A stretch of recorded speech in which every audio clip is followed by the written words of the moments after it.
Ini adalah cerita fiksi, hanya untuk hiburan. Gemercik suara air yang mengalir dari sebuah ketel jatuh ke dalam sebuah cangkir. Seorang gadis pelayan kafe sedang membuat secangkir kopi. Lalu, gadis pelayan kafe itu mengantarkannya kepada seorang pelanggan. Tersenyum manis, gadis itu berkata, "Ini kopinya, Pak, silahkan." Semenjak lulus SMA, Indri tidak melanjutkan pendidikannya. Ia tidak punya biaya untuk kuliah. Ayahnya hanya seorang buruh pabrik dan ibunya seorang ibu rumah tangga. Indri, 21 tahun, sudah 6 bulan berjalan ia bekerja sebagai pelayan di sebuah kafe. Indri pernah punya kisah asmara dengan seorang pemuda. Namun sayang, kisah asmaranya kandas. Pemuda idamannya meninggal karena sebuah penyakit setahun yang lalu. Kesibukan di kafe membuat Indri lupa akan duka di dalam hatinya. Sore itu suasana kafe cukup ramai. Para pelanggan sudah mengisi meja-meja di dalam kafe. Sebagian pengunjung adalah orang-orang yang baru pulang bekerja. Ada juga beberapa orang siswa yang baru pulang sekolah. Selain Indri, ada juga Heni yang sudah lebih lama bekerja di kafe itu. Tugas utama Heni adalah meracik kopi agar terasa nikmat diminumnya. Namun, sekali waktu, Heni ikut mengantarkan kopi ke pelanggan ketika pengunjung sedang ramai. Hari mulai gelap, sebagian pelanggan sudah pergi dari kafe. Sambil membereskan gelas yang kotor, Indri berkata kepada Heni, "Beberapa hari ini aku lihat kamu pulang sendirian. Cowokmu udah nggak jemput lagi ya, Hen?" Heni yang sedang meracik kopi melirik ke arah Indri lalu menjawab, "Ya, begitulah cowok. Cintanya cuma bagai embun pagi. Biarin aja."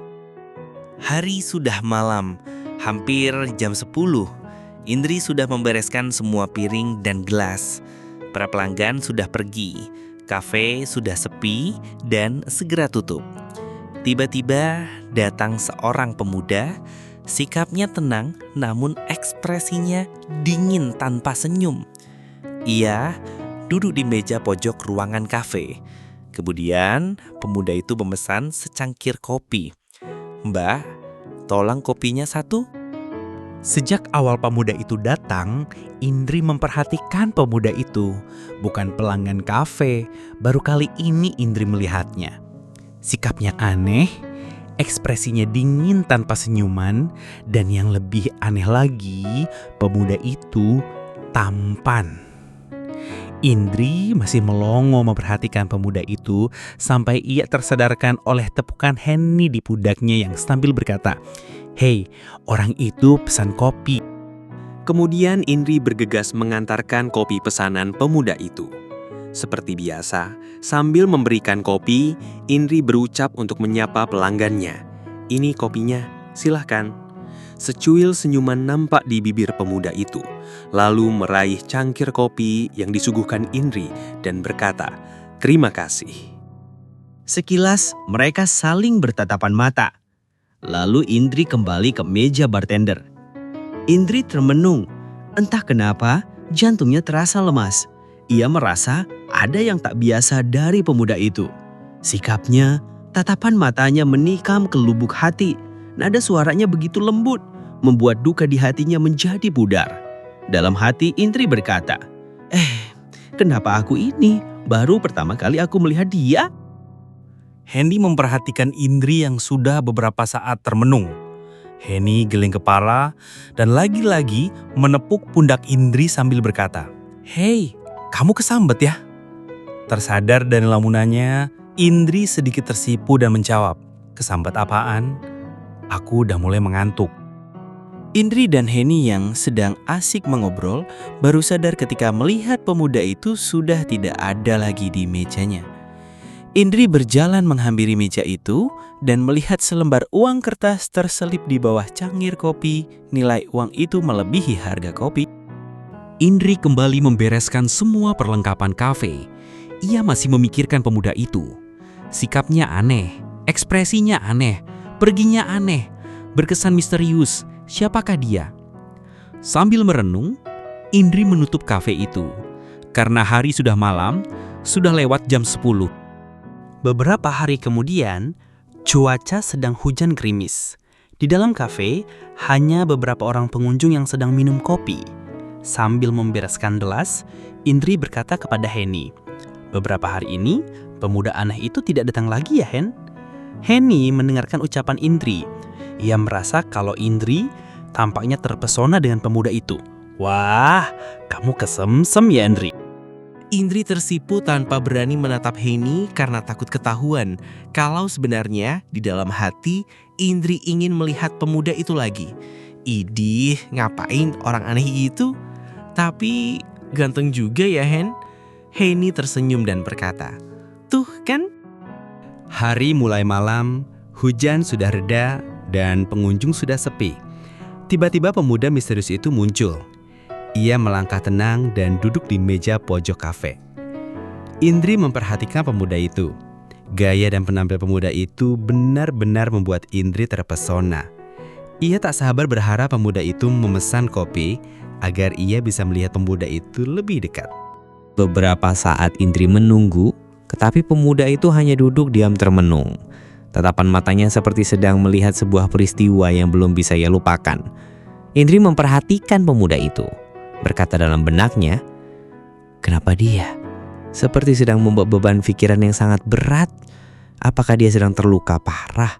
Dalam hatinya, Pemuda itu masih termenung sampai ia disadarkan oleh ucapan Indri. "Mas, mau pesan kopi?" Pemuda itu memandang Indri dengan secuil senyuman dan menjawab, "Iya, saya pesan kopi 1." Indri segera membuatkan kopi dan mengantarkan kepada pemuda itu. "Ini kopinya, silahkan." Indri melangkah kembali ke keja bartender. Kali ini, ia merasakan perasaan yang semakin aneh saat melihat pemuda itu untuk kedua kalinya. Bukan rasa takut, bukan rasa marah. Perasaan yang membuat duka di hatinya seketika menghilang. Perasaan apa ini? Itulah kalimat yang terucap dalam benak Indri. Di saat pemuda itu sedang menikmati kopinya, datanglah dua pemuda yang arogan. Pemuda itu berjalan menuju Indri dan Henny sambil menggebrak meja. Indri memperhatikan para pemuda itu dan berkata, "Oh Mas, mau pesan kopi?" Pemuda misterius itu memperhatikan yang sedang terjadi sambil menikmati kopinya dengan sikap tenang. Saat situasi sudah tidak terkendali, para pemuda itu mulai berbuat kurang ajar kepada Indri dan Henny. Pemuda misterius itu bangun dari duduknya dan menghampiri dua pemuda arogan itu. Tanpa berkata, pemuda misterius menghantamkan pukulannya ke wajah salah satu pemuda arogan itu. Perkelahian pun terjadi. Sekali waktu, sebuah pukulan berhasil mendarat di wajah pemuda misterius. Namun akhirnya, ia bisa mengalahkan kedua pemuda arogan itu. Dan mereka pun pergi. Setelah kedua pemuda arogan itu pergi, Indri menghampiri pemuda misterius itu yang sudah kembali duduk di kursinya. Indri bertanya dengan nada sedikit cemas, "Mas, nggak apa-apa?" Pemuda misterius memandang Indri, ia tersenyum dan menjawab, "Saya nggak apa-apa." Indri melihat ada lebam bekas pukulan di wajah pemuda itu dan berkata, "Wajah Mas itu luka. Sebentar saya ambilkan es untuk meringankan rasa nyerinya." Sambil kembali menikmati kopinya, pemuda itu berkata, "Jangan Mbak, nggak usah, ini nggak seberapa." Indri terdiam mendengar perkataan pemuda itu yang menolak untuk diambilkan es. Memang nampak pemuda itu tidak merasa terganggu dengan luka di wajahnya. Indri memperhatikan pemuda itu. Dalam benaknya berkata, apakah dia pernah merasakan luka yang lebih parah dari luka di wajahnya? Sedikit gugup, Indri memberanikan diri untuk bertanya kepada pemuda itu tentang siapa dia sebenarnya. Mendengar pertanyaan Indri, sejenak pemuda itu terdiam. Lalu pemuda itu memandang wajah Indri dan menjawab, "Namaku Sandi, aku dari luar kota. Datang ke sini untuk membantu pamanku menjalankan usaha pabrik furnitur miliknya." Indri mendengarkan penjelasan dari Sandi sambil memandang wajah Sandi. Tatap matanya membuat Indri terpesona. Di benaknya Indri berkata, Dia sungguh karismatik dan tampan. Aku Indri, pelayan di kafe ini. Terima kasih ya atas pertolonganmu tadi. Sandi hanya diam mendengar ucapan terima kasih dari Indri. Ia hanya tersenyum sambil menganggukkan kepala. Tak lama kemudian, Sandi kembali menyelipkan uang kertas di bawah cangkir kopinya dan berlalu pergi. Indri dan Henny yang sedang sibuk membereskan piring dan gelas tak sempat memperhatikan kepergian Sandi. Mereka hanya bengong ketika melihat Sandi sudah tidak ada di tempatnya. Malam itu kafe sudah tutup. Indri dan Henny sudah pulang ke rumah masing-masing. Di dalam kamarnya, Indri belum tidur. Ia masih termenung sambil memandang langit-langit kamarnya. Ia berbicara sendiri di dalam benaknya. Apa yang sebenarnya terjadi kepada Sandi? Tatapan matanya seolah-olah berkata, "Aku sedang terluka parah. Aku sedang berjuang mengobati luka di hatiku. Lalu ada apa denganku? Kenapa ada rasa terharu melihat tatapan mata yang sendu itu? Kenapa ada rasa ingin menolongnya untuk mengobati luka di hatinya?" 1 minggu berlalu, Sandi belum datang lagi ke kafe itu. Indri yang baru selesai membereskan cangkir kopi, memandangi cangkir-cangkir itu. Namun, pikirannya teringat kepada Sandi. Perasaannya gelisah seperti mencari sesuatu dan berharap ia temukan. Henny yang memperhatikan gerak-gerik Indri merasakan ada yang tak biasa. Henny berkata, "Wah, udah kena virus kangen ya, Non?" Mendengar itu, Indri tersenyum malu-malu gimana gitu. Ia kembali menyiapkan cangkir-cangkir kopi sambil berkata, "Enggak ah, aku cuma ingin melihat dia lagi." Henny memandang Indri lalu dengan ekspresi menggoda berkata, "Nah, itu sih kangen namanya." Indri tidak bisa menyembunyikan perasaannya lagi. Ia berterus terang kepada Henny bahwa memang mulai ada rasa kangen yang merayap di lubuk hatinya. Ia ingin melihat Sandi yang membuatnya merasa nyaman saat memandangnya. Selain itu, Indri ingin tahu apa yang disembunyikan Sandi di balik tatap matanya. Sesuatu yang ia bawa dari luar kota. Kedua gadis itu semakin asik dengan pembicaraan mereka yang disertai candaan ringan. Tiba-tiba, Henny berkata, "Drik, ada yang datang tuh." Indri menoleh, ingin tahu siapa yang datang. Ternyata sosok yang membuatnya gelisah seharian itu. Sandi yang baru datang melangkah menuju tempat yang biasa ia tempati. Sandi duduk dengan tenang. Ia memandang ke arah Indri. Dengan sedikit senyum, ia memesan secangkir kopi.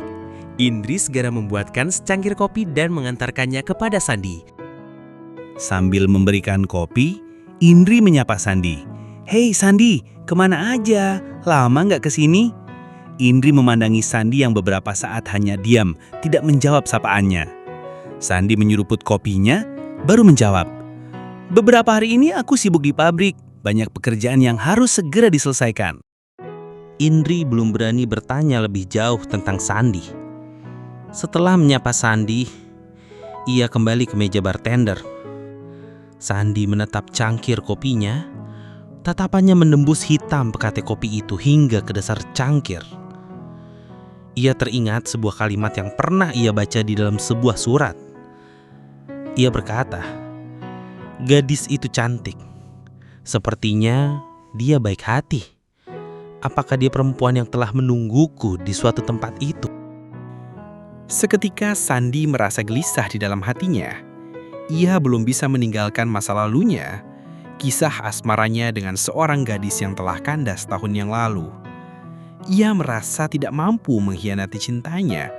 Walau kenyataannya, perempuan yang dicintainya kini telah hidup bersama pria lain. Indri yang sedang sibuk di balik meja bartender, diam-diam memperhatikan Sandi yang sedang termenung. Ia tahu kalau ada kepura-puraan di balik sikap tenang dan tegar itu. Di mata Indri, wajah tampan itu tidak dapat menyembunyikan sebuah luka yang dalam yang tampak dari tatap matanya. Tak mau larut dalam situasi itu, Sandi bangkit dari duduknya, menyelipkan uang di bawah cangkir dan hendak berlalu. Kali ini Indri melihat Sandi yang hendak pergi. Indri bergegas menghampiri Sandi dan berkata, "Sandi, kamu nggak usah membayar kopi itu." Sandi memandang Indri dan berkata, "Nggak apa-apa, terima aja. Itu kan kewajibanku sebagai pelanggan." Kemudian, Sandi berlalu pergi.